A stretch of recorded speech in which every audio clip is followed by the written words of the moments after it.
My story isn't unique. Across the world, millions of children grow up in homes shaped by absence, by silence, by emotional distance. Homes where love is present but buried, where care exists but is rarely spoken aloud, where parents are physically there but emotionally unreachable, leaving gaps that children struggle to navigate. Fatherlessness is one of the most studied and most hidden realities. Millions of children live with it, and yet it remains largely invisible in everyday conversation. Statistics show that fatherlessness doesn't just impact childhood, it echoes into adulthood, shaping confidence, stress responses, and even one's perception of self-worth. Attachment patterns form early, often without words. Children internalize absence as a message about their own value, about their ability to be loved fully. Economic mobility is affected as well. Studies suggest that children from father-absent households face greater financial instability, not just because of resources, but because early emotional stress shapes decision-making,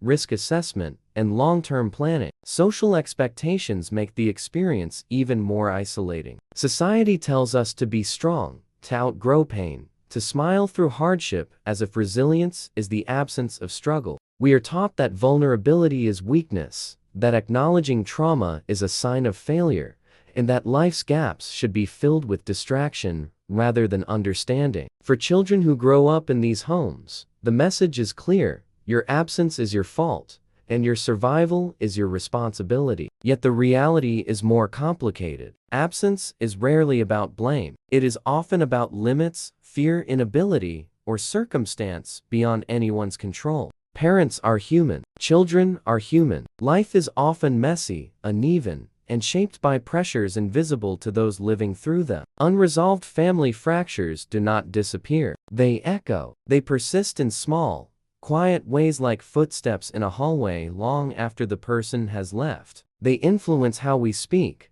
how we argue, how we love. They shape the way we hold hands, hug, and forgive. They even shape the stories we tell ourselves about who we are, what we deserve, and how the world sees us. And behind every statistic is a human heart, trying to make sense of loss and absence, trying to navigate a world that often does not validate what they have experienced. The truth is that emotional absence is harder to measure than physical absence. A parent can be in the house yet absent in every meaningful way. A child can feel abandonment even in the presence of care, because care without connection is a hollow gift. Society rarely acknowledges this nuance. We focus on poverty, education, and health, but we forget the silent emotional ecosystems in which children grow up. We forget that stress, fear, and longing shape brains and bodies in ways that no policy or intervention can immediately correct. Generational silence compounds the issue. Families repeat patterns of avoidance, assuming that silence is a form of protection, not realizing it leaves children unprepared to process love or loss. Cultural norms often exacerbate the problem. In some societies, fathers are expected to be providers and disciplinarians, but not nurturers. Emotion is reserved for mothers, and even then, it may be limited. Children internalize this script. They learn early that asking for emotional connection is dangerous, awkward, or shameful. This shapes relationships well into adulthood. Trust becomes difficult. Vulnerability feels risky. Intimacy is confusing because the foundational model of love was fractured from the beginning. The ripple effects are vast. Friendships, romantic relationships, professional interactions all carry traces of early absence. Children grow up carrying lessons about boundaries, expectations, and emotional scarcity. Some respond with strength. Others respond with fear. Most respond with a mixture of both. All responses are valid.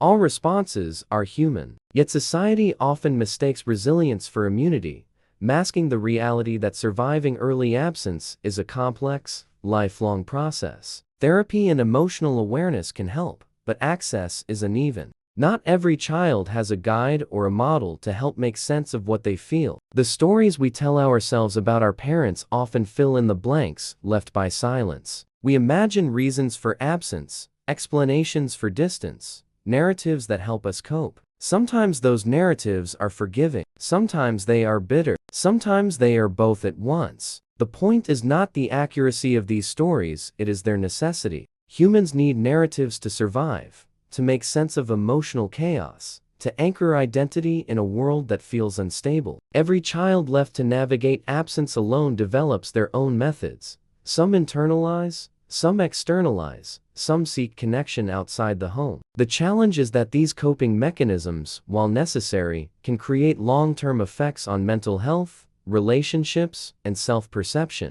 Attachment theory shows us that early experiences of absence shape expectations of others. Children learn to anticipate withdrawal, rejection, or disappointment, and when absence is paired with silence, the lessons are even more powerful. What is not said often teaches louder truths than what is said. We rarely talk about these lessons in public. We rarely acknowledge that behind neat homes, well-dressed families, and polite smiles, millions of children carry invisible wounds shaped by absence. Yet recognizing these realities is the first step toward understanding them, toward empathy, toward change. Because every absent parent, every fractured household, and every quiet goodbye matters not just in the statistics, but in the human lives behind the numbers. And when we look at my story through this lens, it becomes clear. My father's goodbye was personal, but it also reflects a global pattern, a societal blind spot, a collective failure to address the human cost of emotional absence. It reminds us that we cannot ignore silence, that we cannot minimize absence, and that we cannot pretend that emotional scars disappear simply because time moves forward.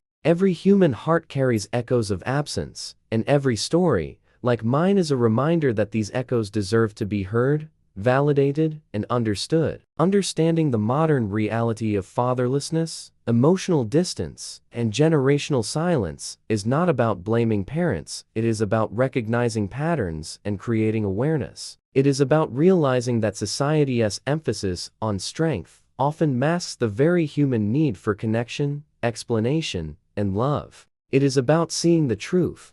Absence leaves marks that are subtle, persistent, and often invisible, but they shape everything: identity, trust, relationships, and the way a person experiences the world. My story may be one among millions, but it is also a window into these broader patterns. A reminder that behind every statistic is a life shaped, often quietly, by the weight of emotional gaps and silent goodbyes. And if we fail to acknowledge these realities, we fail to understand not only the individuals affected, but the society we collectively create, one story, one family, one absence at a time.